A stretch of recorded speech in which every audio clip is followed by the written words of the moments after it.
I can't look into the future, but I can tell you what I think is going to be the future of mastering. So here we go. So there's 3 different ways that you can master currently. You can upload to sites like Lambda or Cloud Bounce and things like that, where you get auto mastering, and that costs you next to nothing. And that gives you a certain sound. It's AI mastering, so it's checking loads of different tracks and then giving you a kind of average of those tracks onto your track. So that's one way. The other way is for you to master it yourself using something like Ozone, where you can kind of do an assist, press a sort of auto assist, and that will give you an idea of what to change, and then you can go in and do those final changes yourself. Or there is using a guy like me, a professional mastering engineer, to master tracks for you. So you're telling me the kind of sounds you're looking for, and then I will do a bespoke job and get it exactly how you want it, and then make tweaks if you need them, and so on. The way that I see mastering going in the future, now, do I think that mastering is dying? No, I don't. I think mastering is more important now than it ever was. Originally, it was just a transfer service, so that you would have the mix and you would be getting it onto a format. So whether that format was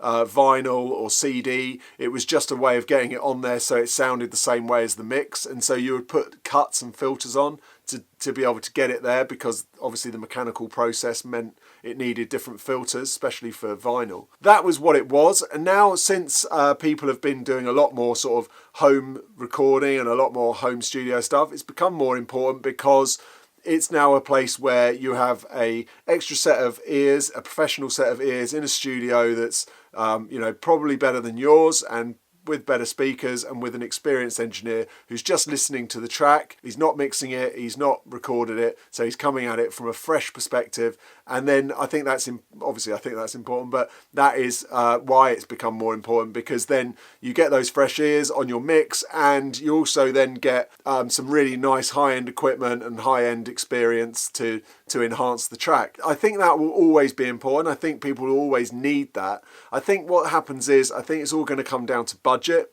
which is always the way. You can get your tracks sounding probably 70% good in something like Lambda, but you're not going to get that extra bit. But then if you've only got the budget for Lambda, then you're probably going to use that kind of automated service.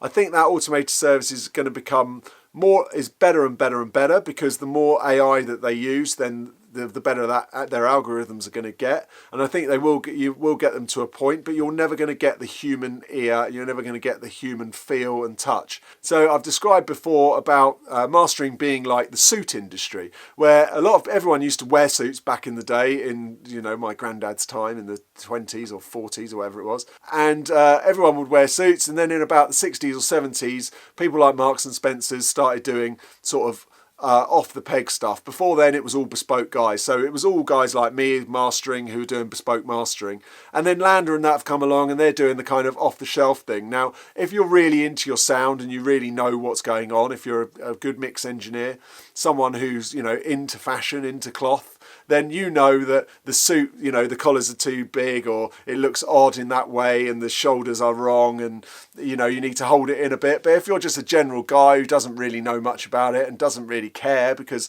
you're only just banging it out you need a suit for a funeral or a wedding quickly, then you get a quick one off the shelf. But if you really like your suits and you're really into them, then you're going to go to a bespoke tailor and get something made that fits exactly right for you, that looks right, looks the kind of style and thing you're looking for. And that's very similar to mastering. So I think there'll always be bespoke guys like me, and then I think there's always going to be off the shelf kind of products, like either doing it yourself with Ozone, or doing it yourself, or kind of doing it yourself with Lambda. So they're kind of for quick results, but you're never going to get the perfect thing until you go to a real mastering guy. So that's where I see the future going. I think it's going to kind of progress a bit with the AI and things, and I think that people are going to realise that mastering engineers are a kind of really fundamental point to the process of getting a song out there and having a fresh set of ears, more so than even a mix engineer or a recording engineer, because when you've got the final stereo master,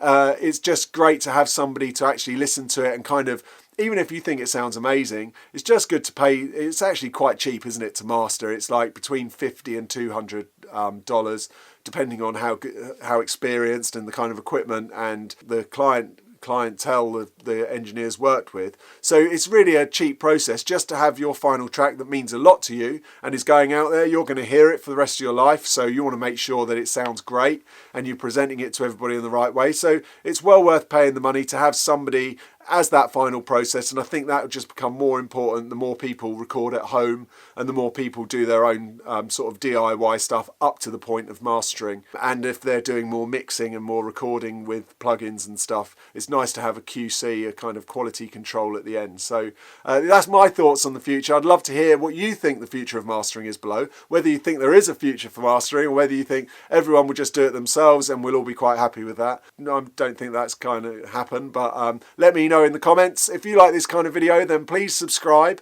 Go to my website streaky.com, where I've got a newsletter called the Audio Anoraks newsletter. It is basically loads of discounts and giveaways for pro audio equipment and things within the music industry, and also I point you in the direction of stuff I see online. So go to streaky.com, it's the Audio Anoraks newsletter, become an Anorak, and I'll see you in the newsletter or on my next video. Thanks for watching. Bye.